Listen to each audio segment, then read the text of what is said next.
And weather coming up here on Weather Extra. And the tropics are heating up as we head into October. We're tracking Umberto and what could be Imelda coming up.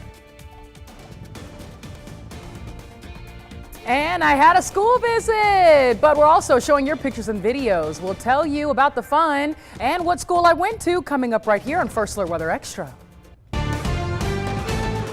Live on your side, First Alert Weather Extra starts right now.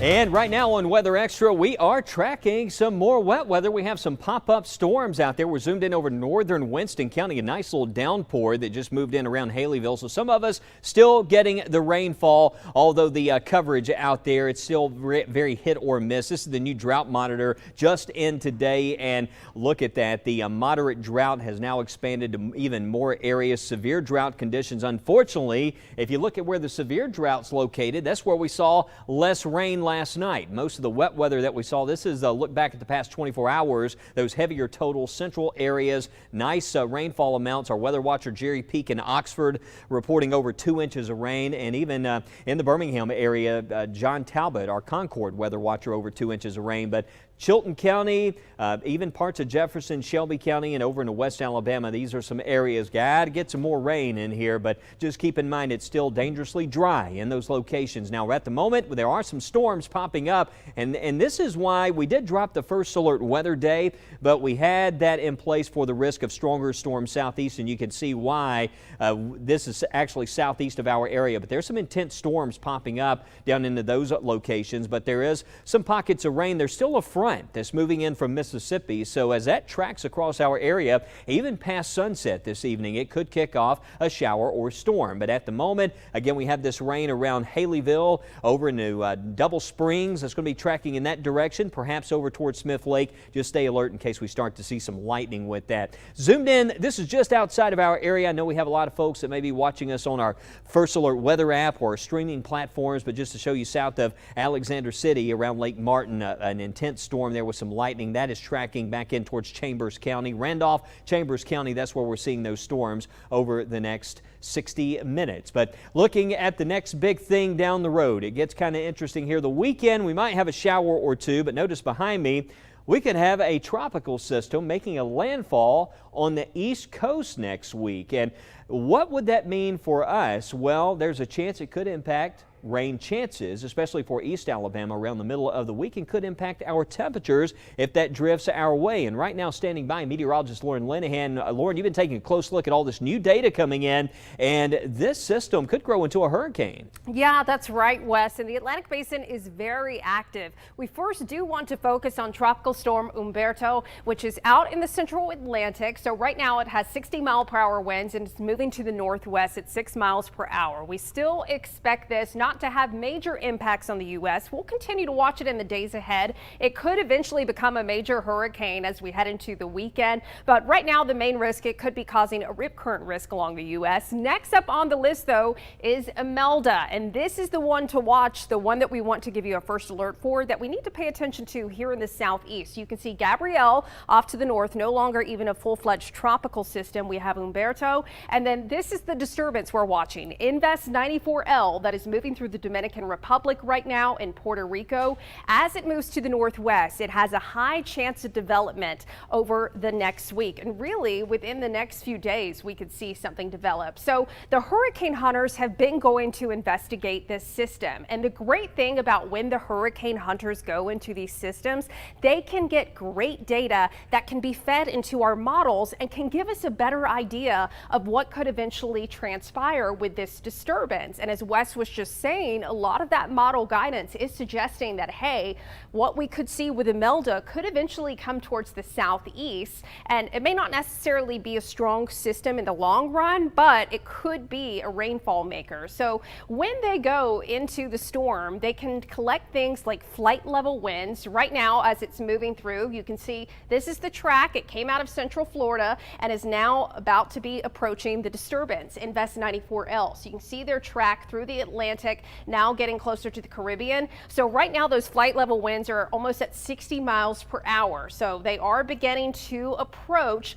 what would be that right now disorganized low level center. And right now the sea level pressure is about 1,071 millibars, and it's flying at an altitude of over 50,000 feet right now. So we're going to continue to monitor this closely. The great thing about these Hurricane Hunter missions is they can get that critical data that can be fed into our models and can give us a better idea of what will happen down the road with future Imelda. So as we look at these spaghetti models, a lot of them are beginning to show that scenario where it could move towards the southeast. So it's a matter of, okay, could it get steered back out to sea? But there's really not anything to steer it out to sea. So we're going to have this trough set up over the eastern U.S., but eventually Imelda could get absorbed by that. And so that could end up bringing rain for us as we get into next week. So it's something we're certainly going to be watching closely here on First Alert Weather Extra. And we'll continue to track the tropics here in the coming days.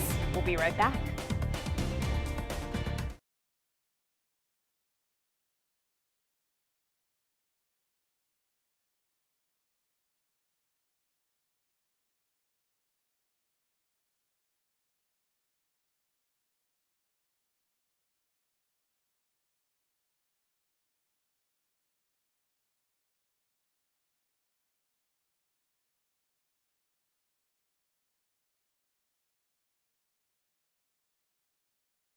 All right, checking in with some of our First Alert weather watchers. Over an inch of rain in Trussville from Tyler Young. You can see over 2 inches of rain. I mentioned Jerry Peak at Oxford, just under 2.5 inches of rain in Arley. Our weather watcher Bob Catalino there. You may end up with more rain before this day is over with because we are tracking some scattered storms to the north. Quick check on the radar. And right now, Ashridge, you're getting some rain. Double Springs, this one will be close. It's passing just to the north at 278 there. Hopefully it'll hold together. I think Ellaville and Addison, we have a greater chance of this reaching us. Further south, there are some pop-ups now just outside of Carbon Hill. Hang on, if you're around Townley, maybe even over to Jasper, we still might see this hold together and reach us moving in from the west. And now starting to see some pop-ups in the Birmingham area. Actually, let me go back to the Birmingham scan. We'll make sure we got the best view. And here we go. Yeah, seeing a couple pop-ups now. Tuscaloosa County around Coaling. A little shower now around Cedar Grove. Watch out for the threat of lightning. And there you go around Blue Creek Road and Lawson Town. If you're watching in Jefferson County, this would be right there on the Tuscaloosa-Jefferson County line around Lakeview. There's Million Dollar Lake Estates, McCalla here at the side of the screen, so you kind of get an idea where this is located. But some little pop-up showers. Just keep a watch out for these. As I mentioned, there's a front on the way, so that could still kick off a few of these showers and storms this evening. I know things have been rather quiet for a good part of the day, but that possibility is there. Quick look at the weekend right now, making those plans. I noted Lauren was talking about the tropics. That next system will not impact the Alabama-Georgia game. So if you're worried about that Saturday night, if we did see a landfall with that system, it would be early next week. However, there might be a few showers in Athens Saturday afternoon. But for us, we have a few showers Saturday. Sunday looks like 84 degrees. And for the other away games happening in the region, let's just go ahead and show you that here quickly. Kickoff forecast. We got Auburn at A&M. I just want to let you know if you're traveling to A&M, upper 80s, close to 90 at kickoff time. Very hot weather. Also looks dry for the Jax State game there. So we'll talk more about weekend weather and the 10-day forecast that's coming up. But right now I want to go to Megan, who's taking a look back at the last day we typically see 90 degrees every fall season. As September winds down and October begins, we typically don't see many 90-degree plus days anymore for the rest of the year. So I thought I'd look back at the last 5 years for when we saw 90 the latest. So in 2014, September 24th is when we touched 90 for the last time, 90 plus for the last time in that year. September 30th in 2023. 2022 was September 22nd. Back in 2021 was September the 1st, and 2020 back in September 14th. But if we had just gone one more year back in 2019, October, Birmingham saw 101 degrees. So yes, it's not unheard of to get a little bit warm at times between September and October.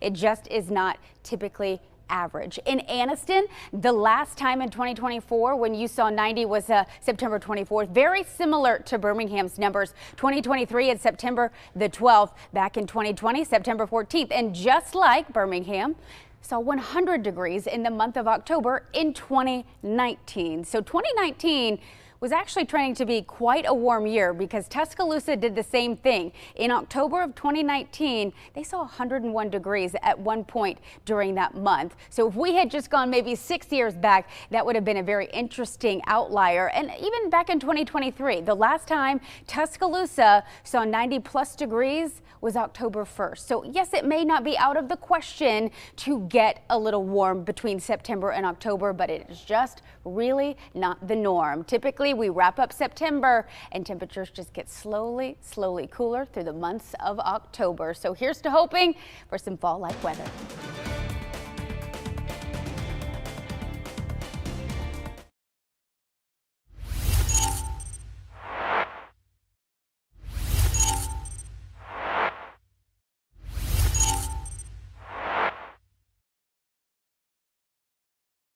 As September winds down and October begins,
as September winds down and October begins,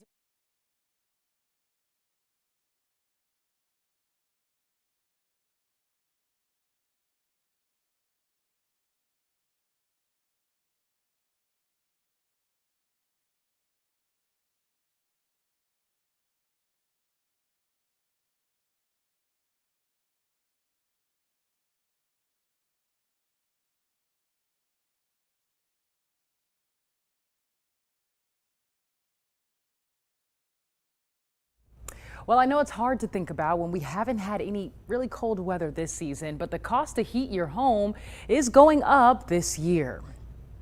The National Energy Assistance Directors Association reports the average cost to heat a home this winter will jump about 7.6% from last year. The average household will spend up to $976 throughout the season because of rising electricity and natural gas costs. Energy experts point to ongoing maintenance on the country's energy grid as the key factor for these rising prices.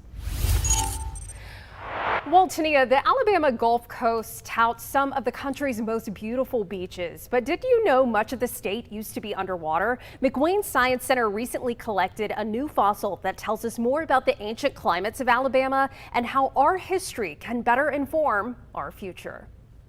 This specimen here, the upper shell, is embedded in a boulder.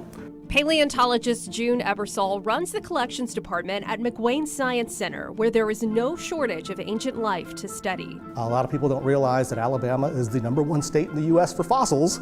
Just about anywhere you go in the state, you can find them.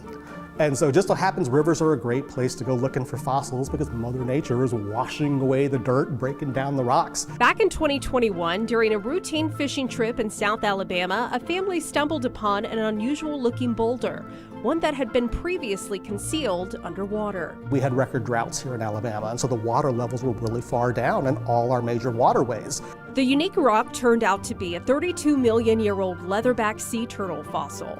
After 6 months of planning, scientists from across the state collaborated to excavate the fossil.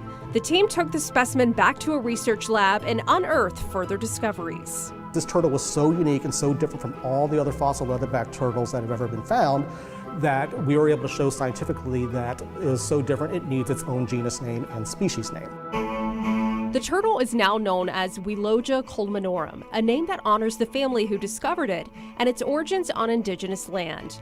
Wiloja means water turtle in Muskogee, the native Creek language.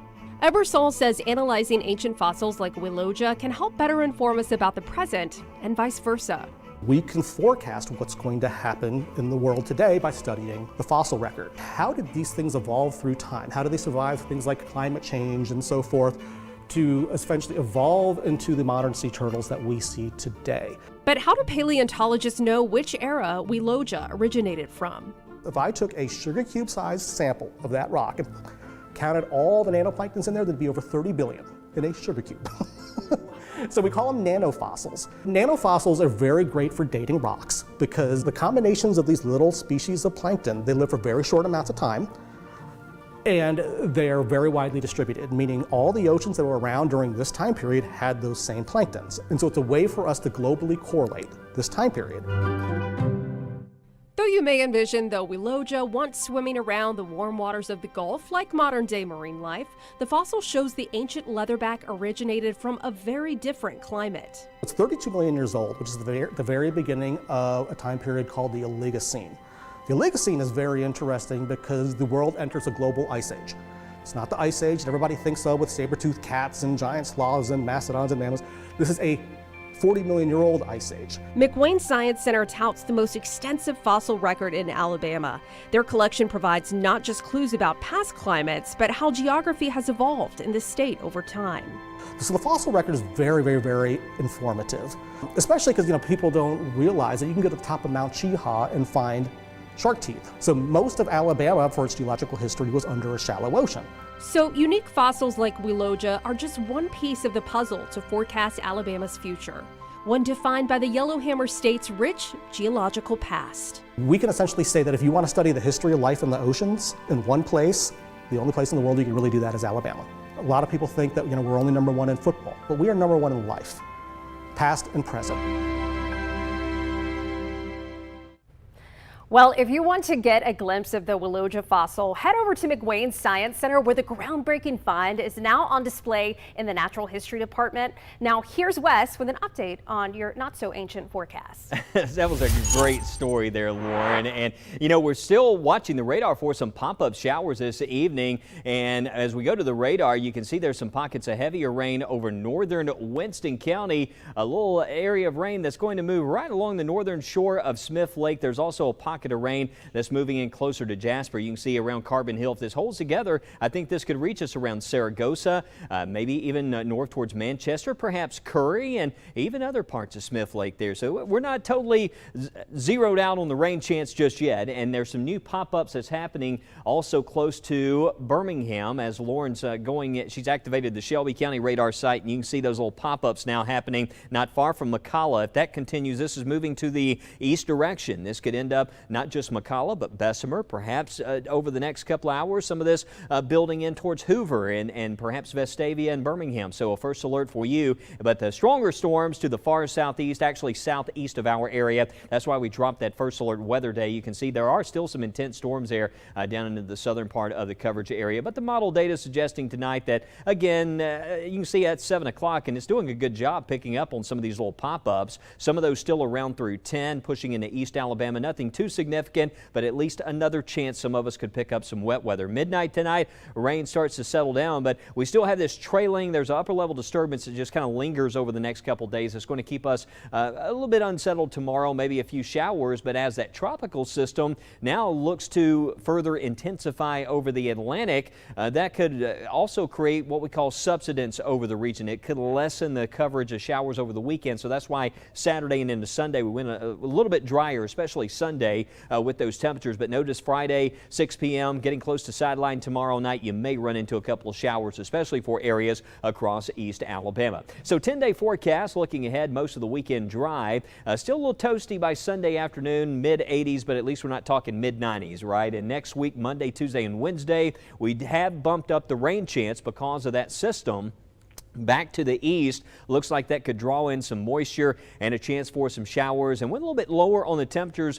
East Alabama, there's a chance places like Anniston, Gadsden, as we get into around Wednesday, Thursday, and next week, may only see highs in the upper 70s in those locations. So that tropical system, really a big player in what happens here in the long-range forecast. Regardless, Tania, I don't see a major chance of rain, but it looks like at least for parts of the area, we still could see some beneficial showers around the mid part of next week. Yeah, Wes, and I know that people across the area are still wanting more of that wet weather because they're still noticing their grass dying, and we're still dealing with drought, and we'll probably be dealing with drought beyond that 10-day forecast. But let's break down our precipitation outlook. This is from the Climate Prediction Center, showing us the first few days of October. It's hard to believe October's right around the corner. October 1st through October the 5th across the nation, a good mix. The Pacific Northwest dealing with above average rainfall. We have parts of the Midwest dealing with below average. Some of our central states dealing with above average rainfall. But what about us here in the Southeast? Well, it's a mix as well. We'll be right around average for most of central Alabama, but below average to our west and just slightly to our east. Parts of Georgia dealing with above average rainfall.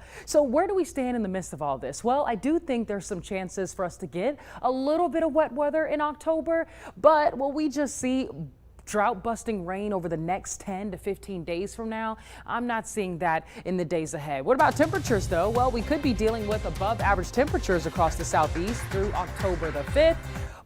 But yeah, we'll keep our eye on that beyond the 10-day forecast. Let's talk about where I was just yesterday. I went to a school visit. This is C.F. Hart Elementary School in Bessemer, Alabama. Big shout out to Dr. Williams, their counselor, for inviting me out. This is the entire student body, and you can see all the kids filtering in. They have pre-K through 5th grade. And here I am asking them some questions. I don't know if you can listen in. At this moment, I'm literally asking them what is their favorite season, winter, fall. And when I said, do you like snow? Everybody's hand shot up in the air. And hey, I like snow myself. But of course, if you want to have one of us visit your classroom for a little weather in the classroom, here's how to do it. Explore the wonders of weather with Weather in the Classroom. Scan the QR code now to help your kids soar to new heights with Soar with 6.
All right, we're starting with the 10-day forecast here, and it looks like maybe some showers picking up in coverage around the middle of next week. We got to watch this tropical system. Oh yeah, temperature's not bad though, 80s. 80s. I've already messed the name up once already today. I think I said Umberto it's or Imelda.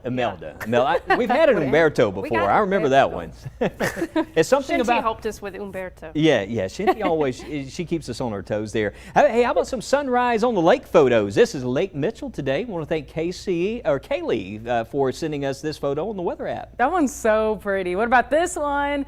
Morning in Piedmont, thanks to Brian, who sent that one into us on our First Alert Weather app. And I love this shot of a rainbow over Fairfield, sent in from Jasmine Presley through that First Alert Weather app. And how about this one, a rainbow seen in Aniana? Ooh. Thanks to Donna Thurgood for sending that one in to us. Love those rainbow photos, and another gorgeous sunset in Pass Christian, Mississippi. Thanks to Daryl Williams for sending it in. And a little weather trivia for you. That's a famous area for that landfall. You remember Hurricane Camille? We were talking about that in the Weather Center yesterday. Yeah, Wes. Hey, listen, all of you watching, if you want to send in your photos, scan that QR code right there on your screen to download the WBRC First Alert Weather app. You can share your photos right there, and you might just see your picture featured right here on First Alert Weather Extra. All right, everyone, we're tracking a few scattered showers and storms out there, so keep a watch out. We'll have more updates for you tonight, first at 9.